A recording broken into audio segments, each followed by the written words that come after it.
good day to all of you. As the Ananda College All Boys Association, we are planning to release the next edition of Anandaya magazine by end of March 2023, and in line with that, according to the established precedents, we are about to conduct a very personal interview with yet another distinguished old Anandian. But this time the editorial committee has made it a point to offer this opportunity for an illustrious Anandian connected to defense aspects after long lapse maybe. So, with that note, you all might be able to guess who is it going to be, and let me have the privilege and honor to get the interview with General Kamal Gunaratne, Secretary Defense. I am sure with General Gunaratne we will be having scores of things and anecdotes and memories to be discussed, but let us start with a very formal and a very standard kind of a question where anybody would ask, General, how would you recall your childhood memories, particularly your parents and your sisters and brothers from that age? Actually, my childhood memories are, I should say, those are sweet memories, because it is not like nowadays. When we were children, that means during our childhood, there were no mobile phones, there were no electronic games, there were no other high class activities with regard to technology and all. It was purely a village boy's life. So I hail from Kotta or Pannipitiya, where it was somewhat like a rural area, and big gardens, lengthy paddy fields, right, and very free environment to move around. Not many barbed wire fences and walls, so it was an open area, and we could enjoy our childhood to the maximum. So it was full of sweet memories. And if I talk a little bit about my family background, my father was a school principal, mother was a teacher. So I am inherited with lot of human values and family values that are coming from my parents. And I had 5 siblings, 1 sister and 4 brothers. So altogether we were 6 members in the family, and I was the 6th. And I am the only one who attended Ananda College. During my childhood I was entered into Dharmapala Vidyalaya, Pannipitiya, and I got through the grade 5 scholarship examination. As a result of that, I entered Ananda College. So I go as an Anandian. And when I look back at my school career, I was privileged to have the education from that mammoth education institution, Ananda College, and also I was very much privileged and lucky enough to have the finest set of teachers who taught us in Ananda College. So whatever the position I am holding today, or whatever the social status I have today, it is thanks to my parents and also my alma mater, Ananda College, and the teachers who taught us. So I have a very great deal of respect for my school, that is my alma mater, and also for the teachers who taught us, including my time principal, Colonel G.W. Rajapaksha. Okay, fine. So I think we all have this, we all cherish this idea of being Ananda, and by being Ananda, grow up our personalities, grow up our social status, and grow up our that's precisely one of the key factors I have got out of your this first answer. But having said that, now you entered Ananda College after your grade 5 scholarships, and from 5 onwards you have been just staying time through the end of your the preliminary basic education career at Anand. So, how do you recall your the remembrance at early days at Ananda College? When you went at Ananda College at grade 5, then who the principal was probably the Colonel G.W. Rajapaksa, and just give us some remembrance of your the teachers. You said great teachers, but if you can name a few and then in respect of them as well. Actually, when I was enlisted into the college, right, we were privileged to have a word with the principal, Colonel G.W. Rajapaksa. And I still remember when I went and worshipped him for the first time in my life, and the way he spoke, very soft-spoken, but I observed the power of command and authority in his voice. And even though I was a grade 6 student, I realized the power of expression, power of command, and the power of authority Colonel G.W. Rajapaksa had. So, he was my role model during my school days. He was a colonel and principal, right? And by that time, I had the idea of joining the forces because I got it from my very early days in school. And I had the idea, so since the principal was a colonel, right, it inspired me a lot. And the way he spoke, the way he solved the problems, the way he tackled situation, including some tense situations, right, some crisis situations, he became my role model. And when it comes to the teachers, I still remember our Buddhagama teacher, Miss Vijayaratna, who passed away a couple of years ago. And all other teachers who taught us, they taught us the subjects, the academic side, as well as how to live in this society. So that was the most important thing. And I told you I am inherited with the human values and social values from my family background, since my father was a principal and the mother was a teacher. But in addition to that, whatever I inherited from my family background was cut and polished by the set of teachers who were there to teach, not only me, teach all of us.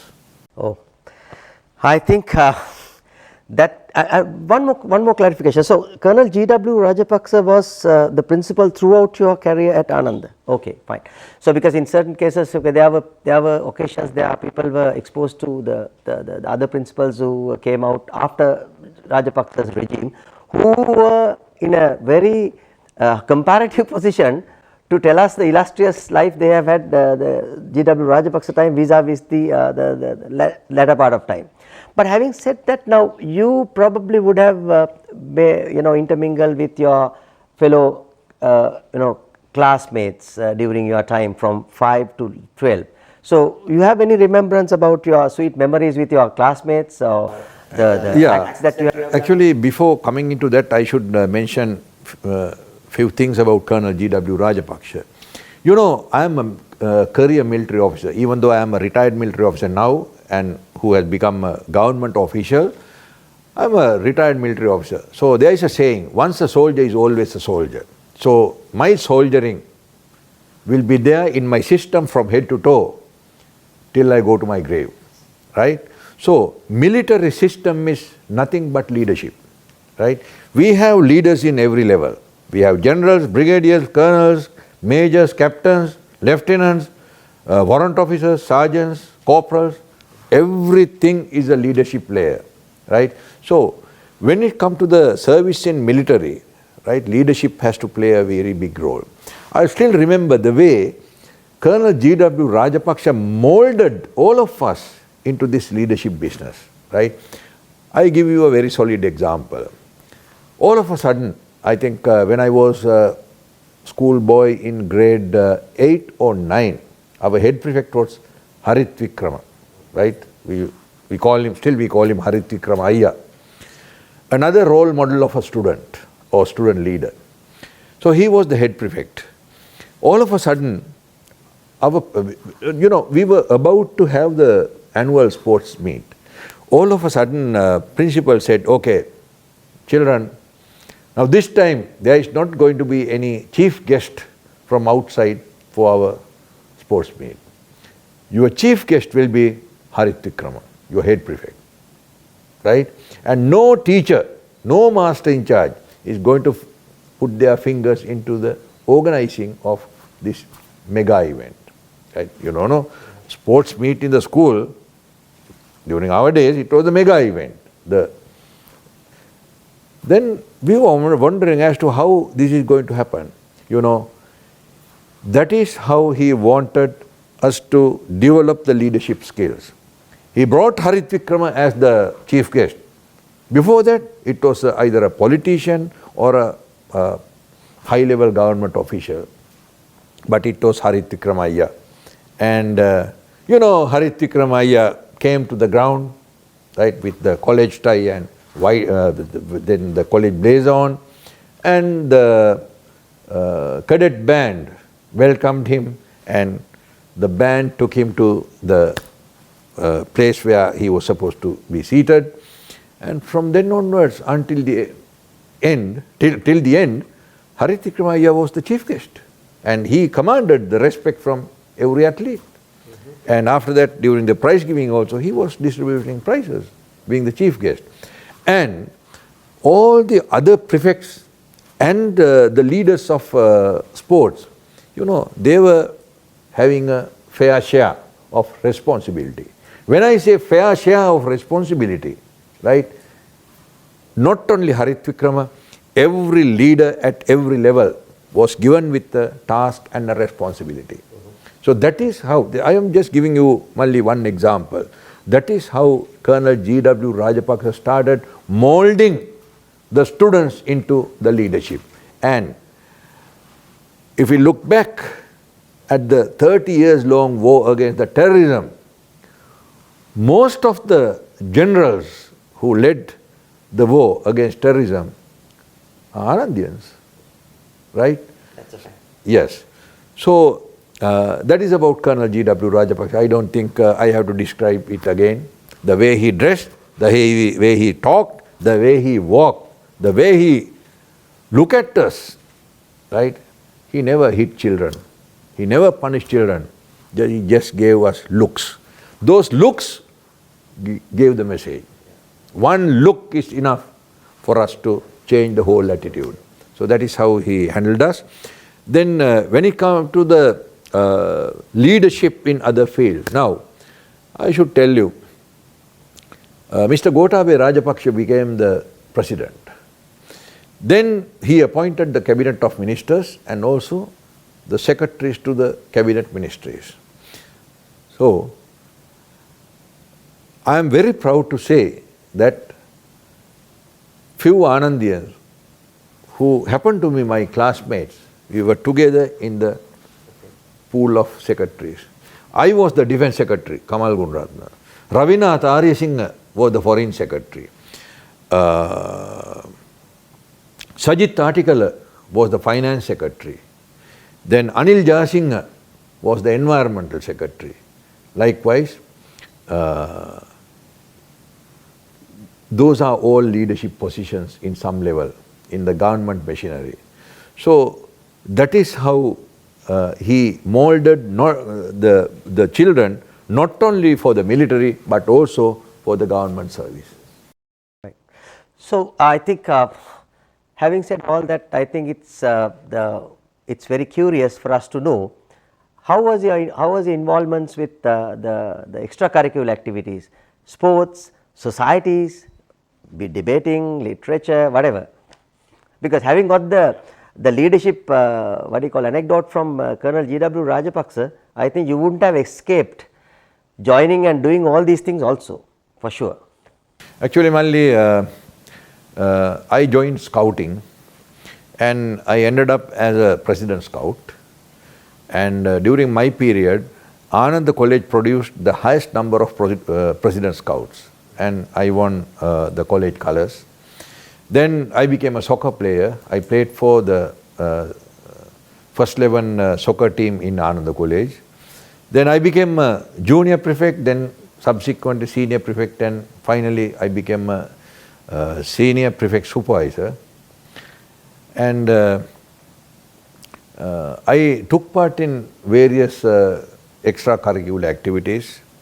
In science society in the school, we had a separate debating team, equally powerful as the college debating team. So I was a member of that team also.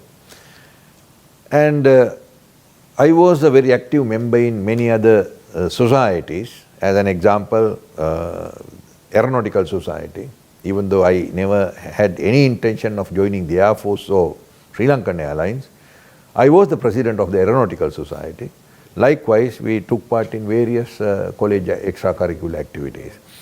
And my father, being a principal, he wanted me to study hard, and he was always telling me to concentrate on studies, but my aim was different. He wanted me to become a doctor, but I wanted to become a military officer. So my aim was different, and I always focused myself of achieving more and more qualifications for me to become a military officer, because it was a very tough fight to be enlisted as a military officer those days. So I worked towards that, but my father wanted me to work towards the other side. So even though I wanted to take part in many more extracurricular activities, my father prevented it, saying, if you try to get involved in all these things, then you will not have time to study. Therefore, scouting is enough, football is enough, that is all. So that is... It's quite how do I say, very contemporary, that being a father as a principal, as a father, and a teacher, a mother, with that family background, I am sure that you would have had a lot of hardships to steer clear of your hidden path over the parental intended path. So, but having completed an illustrious life at school, engaging in many sports and extracurricular activities and so on and so forth, so you joined Sri Lanka Army, right? Sri Lanka Army. So I think there we have lot more to say, but just can you elaborate a little bit about your journey with reference to any significant events or occasions in that ladder, how you became from the starting point to the where you ended up as a officially enlisted soldier? Actually, I joined the Sri Lanka Army as an officer cadet. So I still remember the day I took off. When was this? 31st August 1981. Okay. So when I was about to leave my home to join the clan, I went and worshipped my mother. She gave me a very loving hug, and she was very emotional. Then I went to my father, who was a tough guy. I worshipped him. Of course, he took me to army headquarters, but before that I worshipped him. I still remember what he told me at the time of my departure.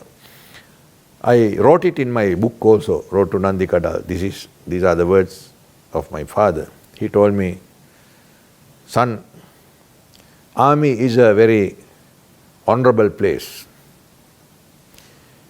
You should stand on your own feet with the spine to serve in that honorable place. You should not become somebody's blue-eyed boy, or you should not keep godfathers and imams. You stand on your own foot, and the day you feel that your legs are not cooperating for you to stand on your own without disgracing that place, you should leave that place. I still remember that. So you can imagine the capacity and the character of my father, who was a principal. So then he brought me to army headquarters, handed over me to the army authorities. After that I went to military academy with my fellow batchmates. It was a very hard and tough training. It was not a walk on a road with roses. It was a tough journey, bumpy ride, but when I look back, it is very happy journey, even with difficulties, and where I am today is thanks to that journey. Okay. So any special achievements or something that you can recall in your career? Okay, the basic the promotions and the basic treading on the path is all okay, but other than that, there are any specific recollections Actually, that you can Malli, put it on the card for us to? I opted for a fighting regiment because I thought, okay, if you are from the army, that means a fighting regiment. So I opted for a fighting regiment. You know, in the army there are fighting regiments, supporting regiments and service regiments. So I joined a fighting regiment, infantry regiment. I joined the Rajarat Rifles, and after 1.5 years it was disbanded and Gajaba regiment was formed. So I was serving in the Gajaba regiment. There also the father of the regiment was late General Vijay Vimalratne. So he is a very tough infantry commander. He was a very tough infantry commander, and he molded us as a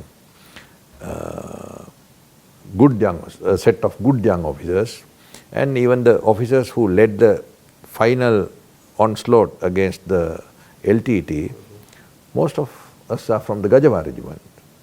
So it was a tough journey, very challenging, very demanding, but still ended up with a very successful road.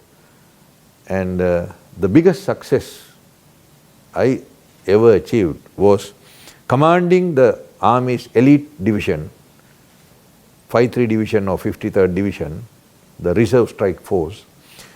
Because you know, commanding 5-3 division itself is a privilege, because the moment you are put into 5-3 division to command, everybody knows that okay, he is considered as one of the best. So I had that privilege, not that I am wagging my own tail. Then I led that division till the end of the war, and final onslaught was from 5-3 division. And the most memorable moment in my life was killing Prabhakaran by the people of my division. The man who destroyed my country for more than 30 years, the man who killed tens of thousands of innocent people of my country, the man who destroyed the image of my country, the man who made the lives miserable for the people of my country, irrespective of their genders, their ethnicities, and their social status, killed by my people and lying near my feet like a dead dog, right? It was the most memorable moment in my whole life. And I still remember, I recall that moment, and it keeps me going. That tremendous, the moment that you have played, and also the role that you have played at the last minutes of trudging the LTT leader down with your battalion. And so now can you just tell us, of course you would have had, like you rightly said, a lot of Anandiyans probably would have joined in your as contemporaries in your battalion. So you can just tell us some references of those names, so that we can give some respect for them as well. Actually, I will give you a very solid example. I retired in year 2016, and the day of my retirement, I launched my first publication, my flagship book, Road to Nandikadal. So after a couple of months, when I launched the book, it has a very high, big demand from the general public, and general public accepted this book in very high esteem.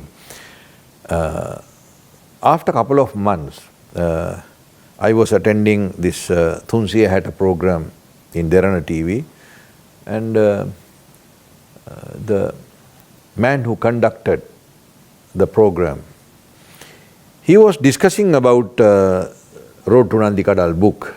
He has gone through the book, and he has marked the salient points that were given in the book, and he was asking me various questions, and it was a very educative and very fruitful interview. At the end he asked me, okay, General, now you have written a lot about your school, Ananda College, right? Everywhere, right, you find Ananda College and Ananda College. So why only Ananda College? Other schools are not schools. Why didn't you write about other schools as well? It's only Ananda College. Why? Is it the only school? Then I don't know from where the answer came into my mind. I told him, look here, the man who gave a leadership in the capacity of Defence Secretary, Gotabaya Rajapaksa, is an Anandian. The man who led the army as the army commander, General Sarath Fonseca, is an Anandian.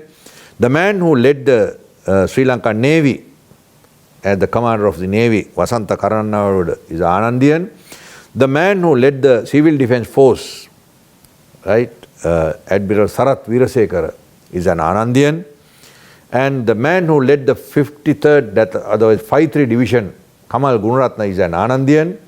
The man who led the 5-5 division, Prasanna Silva, is an Anandian.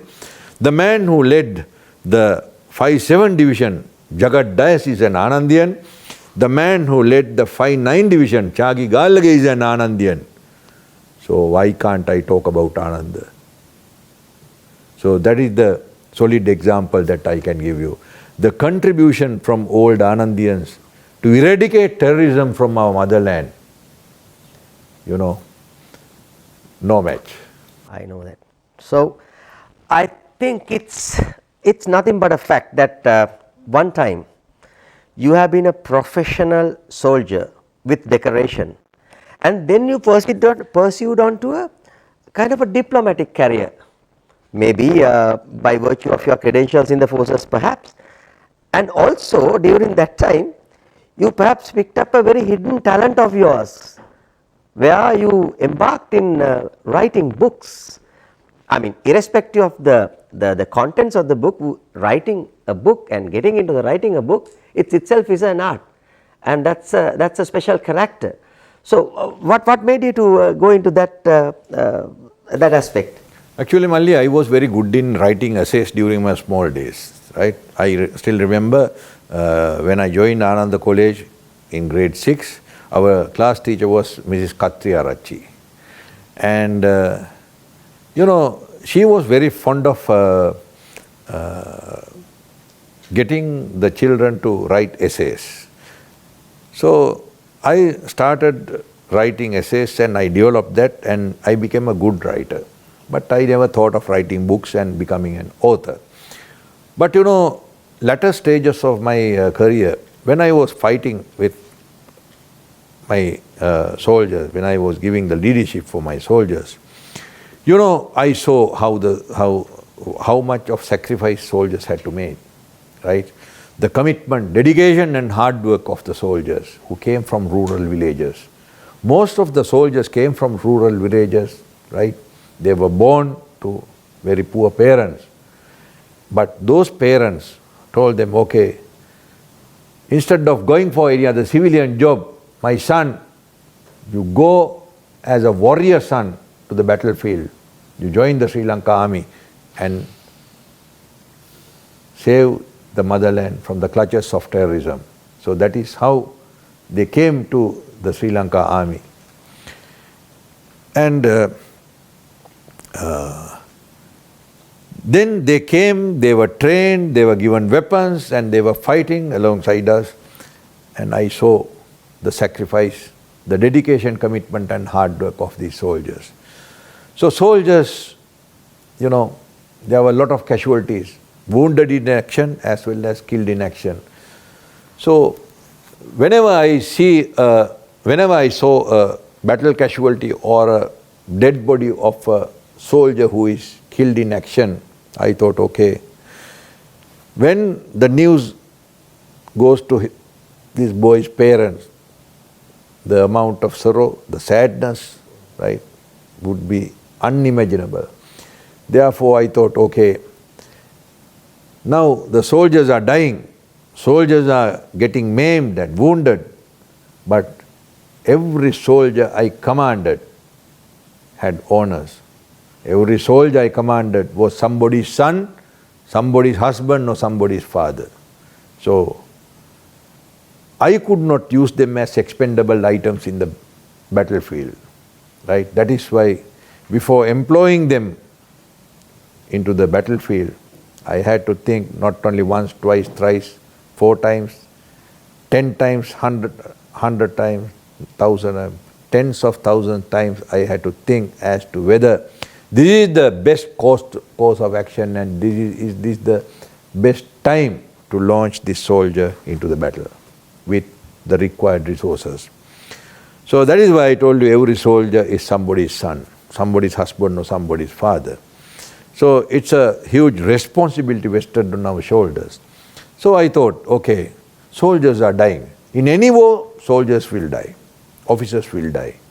But the way the soldiers were dying, at the rate the soldiers were dying, I thought, okay, their parents, right? Even one fine day, their parents should know what role they played. What was his or her son's importance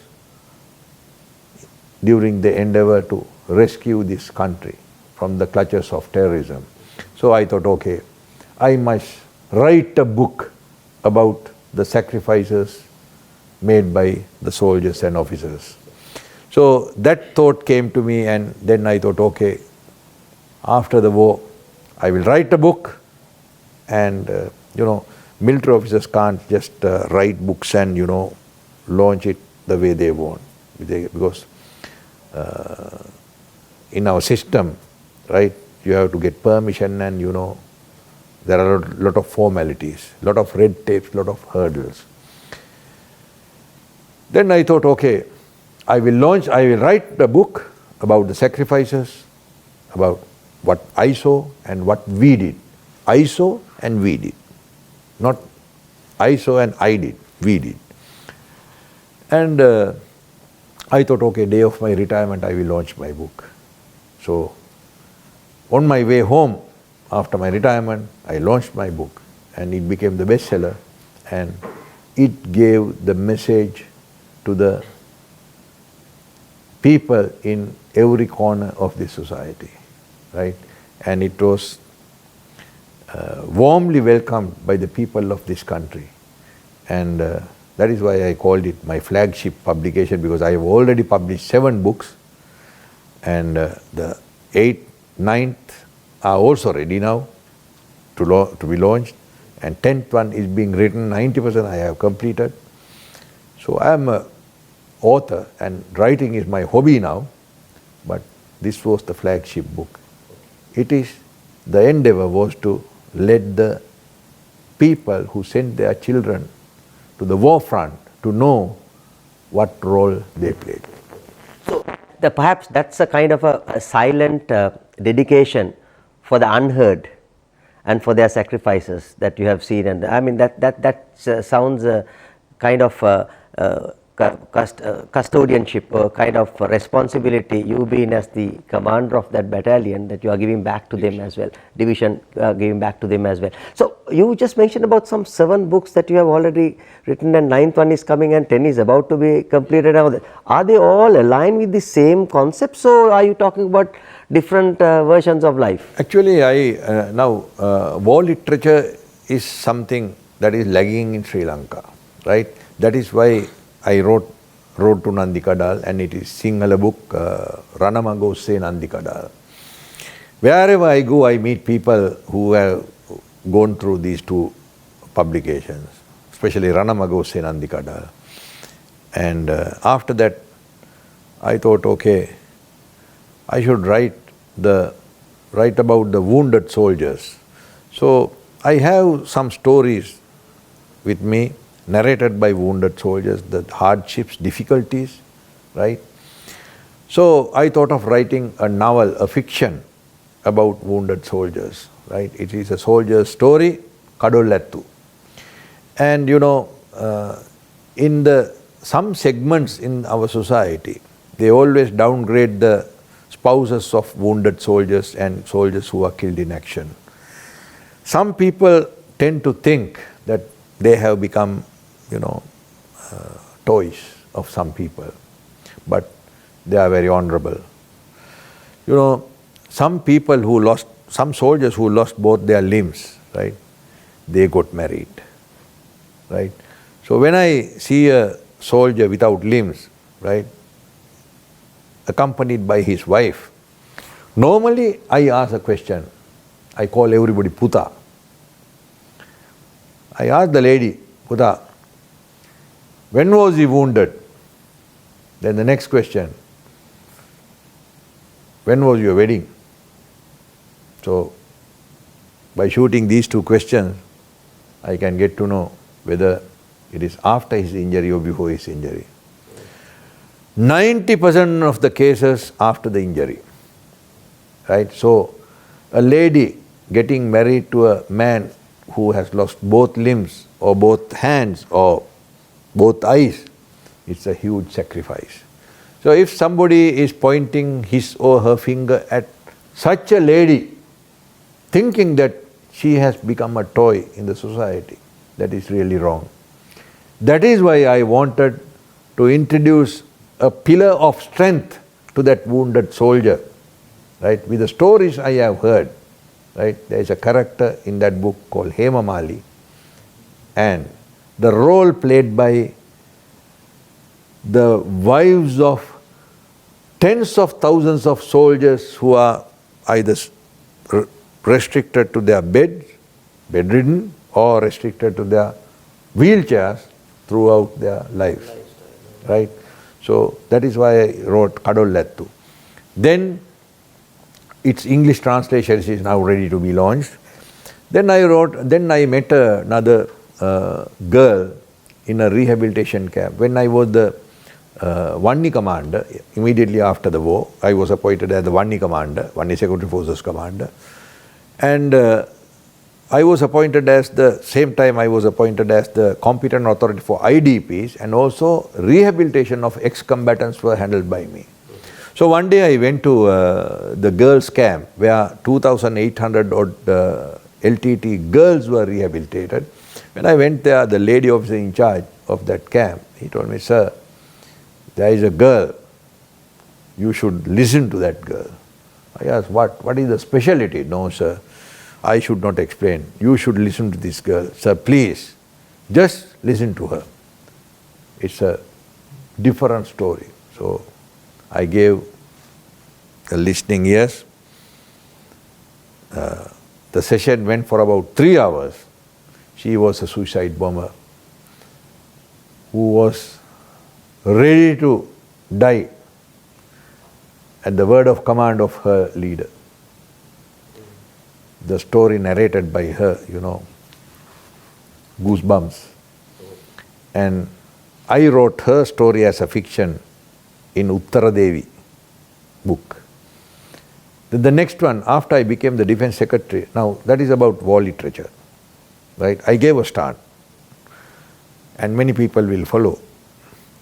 Then after I became the defense secretary, I started handling the underworld and the operations against underworld. So I saw a lot of things happening in this society with the activities of underworld people, their leaders. How an innocent man can become an underworld gangster. After becoming an underworld gangster, how you rise up to the leadership, and after that how you exercise your command and authority in the underworld leadership channel, and how you end your life. When you end your life, how your son takes over. Like a crown prince, your son was the crown prince in the underworld gang. When the leader demise, the son will take over.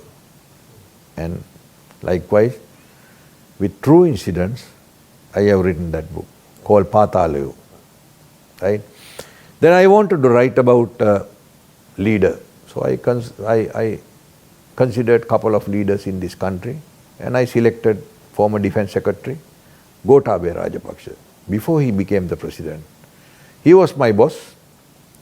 I passed out in December 1982 and I joined Rajara Rifles and he was my immediate boss, Major Gotabaya Rajapaksa. So I knew him for more than 38 years.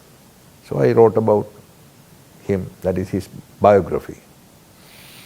So the English version is also there, so there are altogether 7 publications out, and I have written another fiction, a novel called Tarage Agamane. It is about a Candian girl coming into politics, because I see a lot of politics in this country now.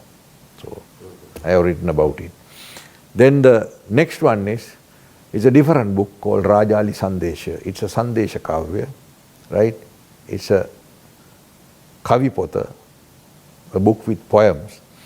And then already I have written 90% of the book, and it will be the biggest Kavipota in Sri Lanka. Already it is the biggest one.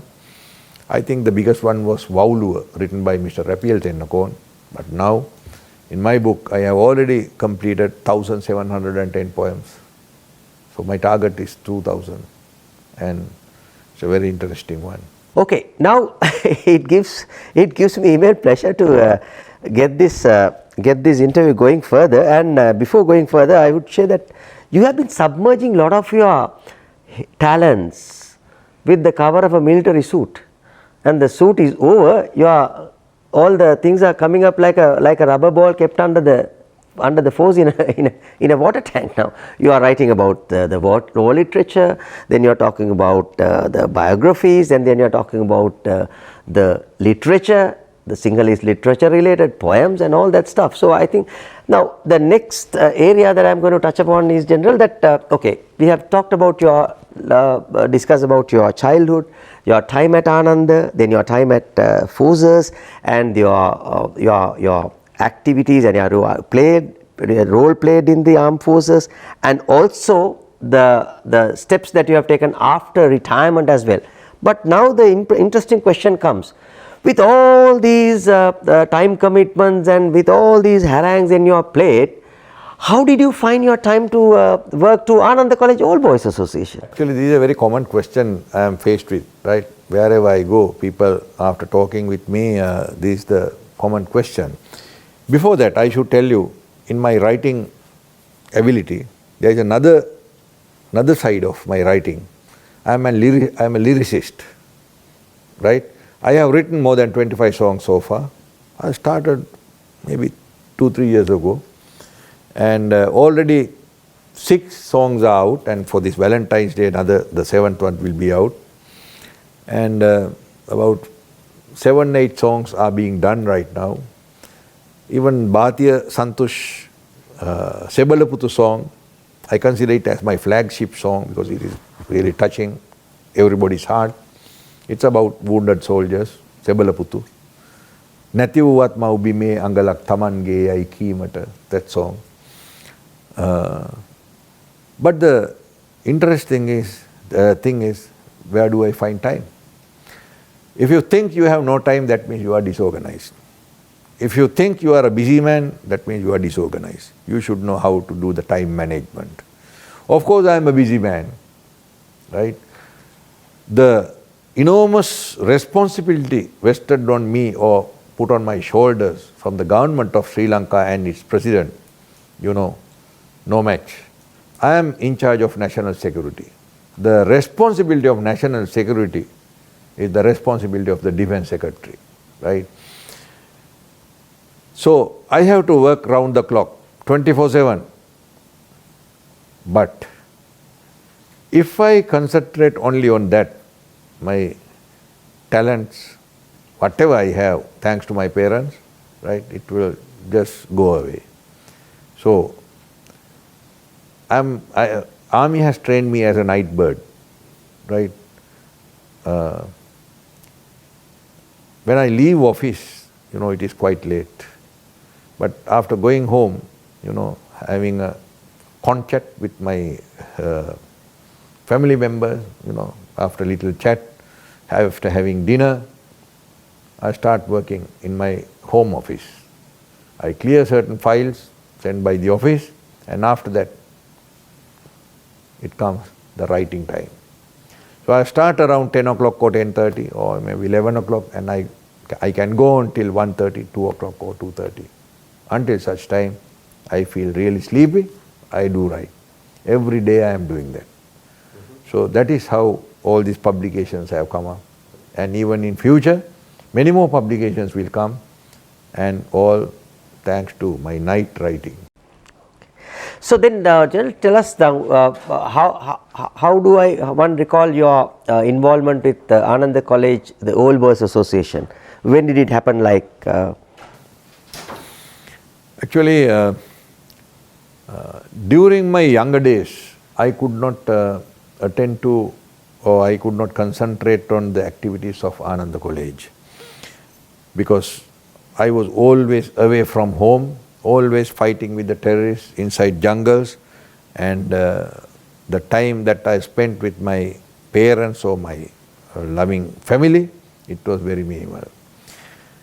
My daughter was my only child. My daughter was brought up by my wife, right? And only thing that I could do was, I came home after 1.5 months, 2 months, just spent 7 days with my family, went back. But it was my wife who brought my daughter up. So, when somebody does not have time to look after his family, I don't think he will have the time to look after his school or do something for the school. That is why I told during my younger days I could not do anything. But after that, whatever the possibility I got, whatever the time I got, right, whatever the way I can help my alma mater, right, I started doing it. And I, being a military officer, senior military officer, I had the capacity to do it. And after talking to the respective commanders during various times, right, various things were done to help the school. And now I am the defense secretary, so tri-services are under me, and whatever the support we can give from the tri-services, we are doing it. This is not for any personal gains. It is to help one of the greatest institutions ever established in this country, Ananda College, and for its student community and the future generations of student communities. So that gives me kind of an opening to my next question, General. Now, in the recent past that you have ventured into forming the Ananda College, the professional forum, and you have been a Old Anandians professional forum, and you have been a backbone as a I think the first president of that professional forum. I mean, the compulsions are very clear now, because the answer is already been given in a halfway, because you didn't have any time during your time with the security forces to help Anand, even though you wanted to do it. But having got your time after your retirement and all that, you wanted to just reciprocate back to the school where you got all the things into your life. So that is probably perhaps one of the reasons that you wanted to get this. And any specific compulsions behind the endeavor and for forming this Old Anandians Professional Forum, and what are your basic the plans? Actually, Malli, there are more than 40 affiliated groups to Old Anandians, Old Boys Association, right? Among these affiliated groups, there is a doctors guild, there is a lawyers guild, there is a architects guild, right? Engineers guild, right? So most of these affiliated groups, either they are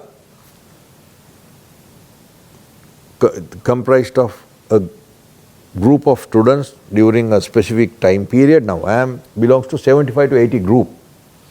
So whoever who passed out from the college during 75 to 80, they are in that group. Then there is a 80 group, 81 group, centenary group, likewise smaller groups, right? Otherwise, as per the profession. So we thought, actually the idea came from one of my seniors, Ravi Maskorala. He came and discussed with me. And I thought, okay, this is a very good idea. He told me, Kamal, I think we should form an organization comprised of the professionals from all professions. So he gave the idea and I implemented it. I discussed with many others. I gave the name as Old Anandiyans Professional Forum, and we selected the correct team, good jockeys, good horses, and we are running the race now. Of course, we are not competing with anybody. We always have it in our mind that is we never want to overtake the Old Boys Association, OBA. Old Boys Association is our ancestral home, ape mahagedara. We are not there to overtake them. But we as an independent group that is affiliated to Old Boys Association, we will do whatever we can do for the college and also for the students and future students population. So we have all kinds of professionals from all professions. We have doctors, we have engineers, we have entrepreneurs, we have military officers, we have police officers, we have planters, we have lawyers, so we have architects, right? We have people from the construction field. So we are a mixture of everybody, right? So then we undertook certain tasks. Okay, 5-story building, Pasmahala. We undertook that. It was in a very bad and dilapidated condition, right? And during our school days, it was the iconic building in all Colombo schools. So when I saw that building in that condition, I felt sorry for Colonel G.W. Rajapaksha, our principal, because he was very proud of this building. So we thought, okay, we will renovate this building by OAPF, that is Old Boys Professional Forum. Then one of my seniors, Kamal Gunaratne Anandaya, he told, okay, General, it is not only to renovate this building, we'll make a change. We'll make a center of excellence in this building with STEM education, which is not there in any of the schools in Sri Lanka today. So we discussed with the Ministry of Education, and the first STEM education setup will be there in Pasmala. And we are renovating the building now. There are 10 classrooms, as you know. Out of 10, right, there will be a IT lab, there will be an auditorium, there will be a robotic lab, there will be a maths lab, there will be a bio lab, chemistry lab, performing arts auditorium. So out of 10, already Old Anandiyans or some groups of Old Anandiyans have taken over 8 out of 10, No. right, to do it in their expenses. So that itself is a very big eye-opener for other fellow Anandiyans. Okay, we have this much of power, only thing you have to put some extra effort to muster all this power and resources into the school. So we have started it. Then the Anand Raga ground was in a very bad condition, right? So we undertook the task and it is being done now. I told the principal, okay sir, by 1st of June, we will give you a ground which is not second to one of the best Raga grounds in Sri Lanka, that is Ratmalan Air Force ground, right? By June 1st, it will be handed over to the school. And in addition to that, we have taken over the sports like Raga, boxing and golf. Golf is a very interesting game. It is not there in any of the schools in Sri Lanka, but now more than 100 Ananda students are playing golf. And boxing we are yet to start. And other than that, we have another idea of forming a job bank, right, for the school leavers and also for all boys, right? We will set up a job bank with the help of all Anandiyas who have become entrepreneurs or the stalwarts in corporate sector, so that they will send their vacancies, we will manage it. If you are searching for a job in one particular field, you can register with us right? The moment we get something, right, we will inform you, okay, there is an opportunity there, would you like to take it?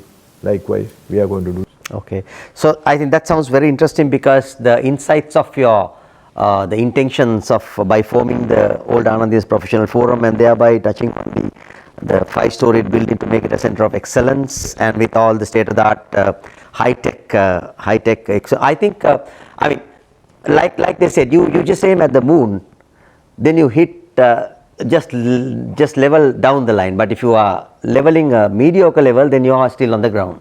So that's what they say. So I firmly believe, okay, you must always aim at the sky, right? Then you will hit among stars. Sky is not the limit.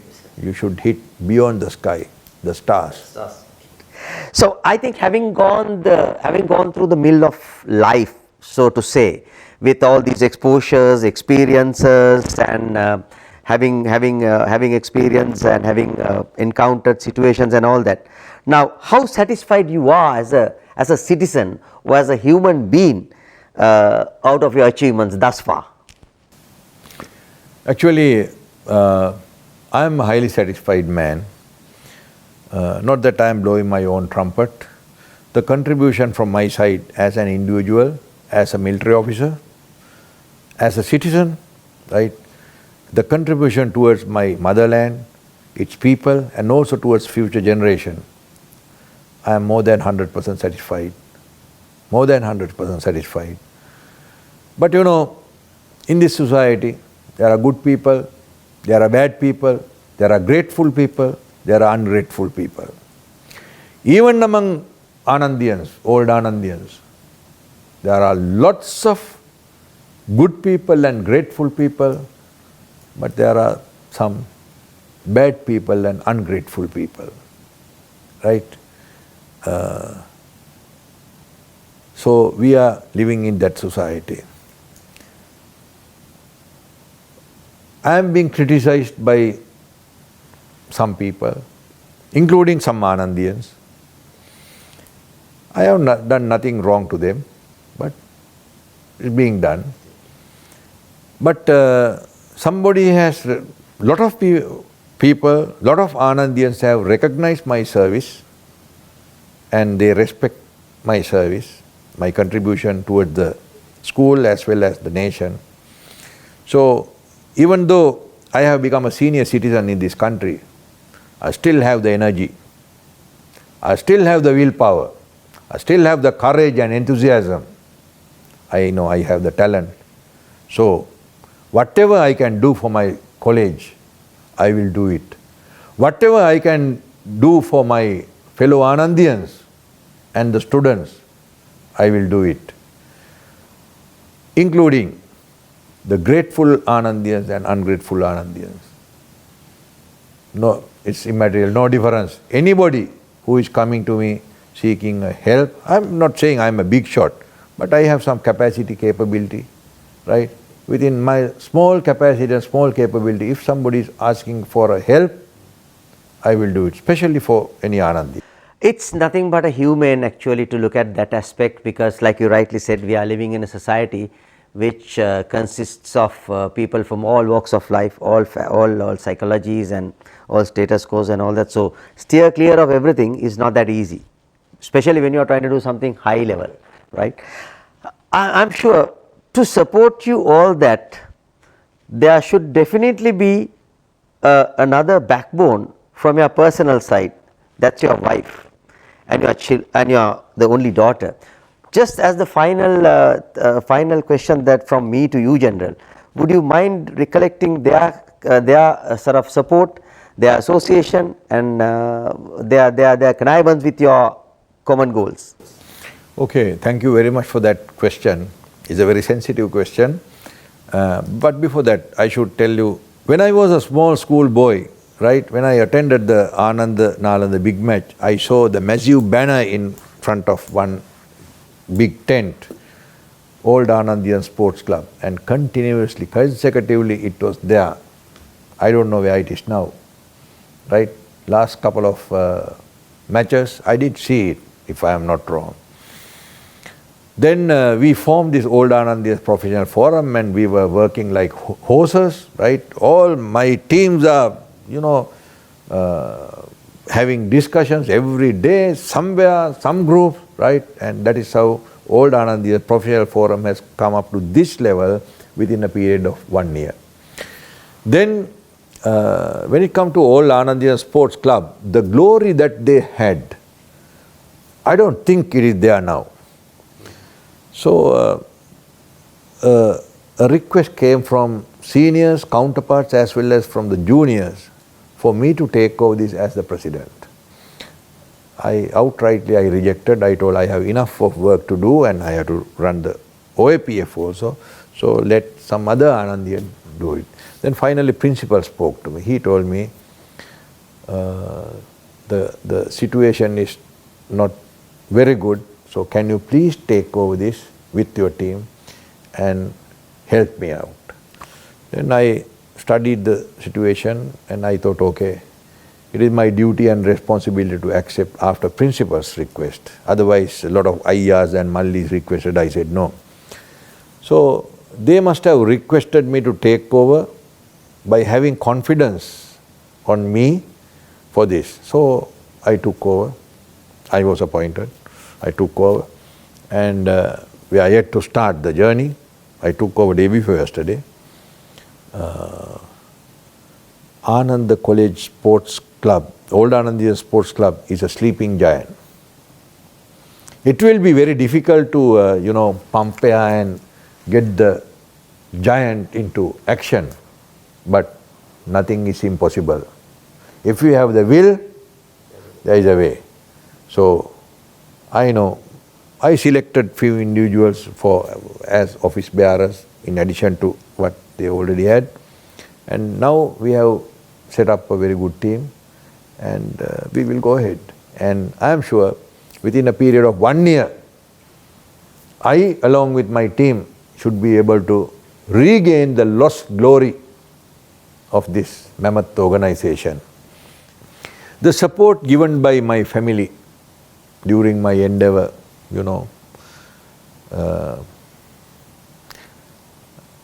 if not for that support, I wouldn't have been in this position, or whatever the success I achieved wouldn't have been there. My parents passed away when I was a major, and after that it was my wife who looked after me like my father, my mother, my sister, and also as my wife. So she was my mother, my sister, and my friend, and my wife. So she really looked after me. She never troubled me saying, okay, we are scared, now it is enough, now get a trance and come back to Colombo. No.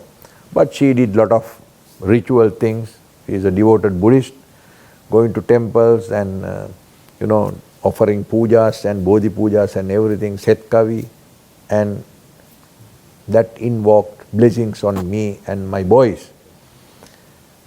And the most sensitive part was, I could not attend to my daughter. It was my wife. She looked after my daughter. She gave her education. She brought her up, and she is doing well in a foreign country. But thanks to my wife, she is there today. And thanks to my wife, I managed to concentrate on my official work. So I always have a very big salute for my wife as well as my only daughter. Oh my God! Yes, I think that I smelt the way that you have been talking about your achievements and your way of life and your way of doing things. I really smelt that you would have been backed by a very loving, charming, and an understanding wife. So with that, I think we are just to conclude the interview with General Kamal Gunaratne, Secretary Defence, and another illustrious Anandian, and I take it as a pleasure and honor to have had this opportunity to cross check all these things and to get the real things. Probably wouldn't have gone to this level in anywhere before as well, generally, if I am not mistaken, to these levels in these spheres, because one would ask the military, one would ask the Secretary Defence, what are your roles and all that, but here we have covered a plethora of areas with lots of insights into that one. So, thank you very much General, for giving this opportunity for all of us to be here, and we will meet again one day again. Thank you very much for coming here and talking to me and interviewing me. So I thank you most profusely and also your team. Thank you very much. Very big thank you for all of you.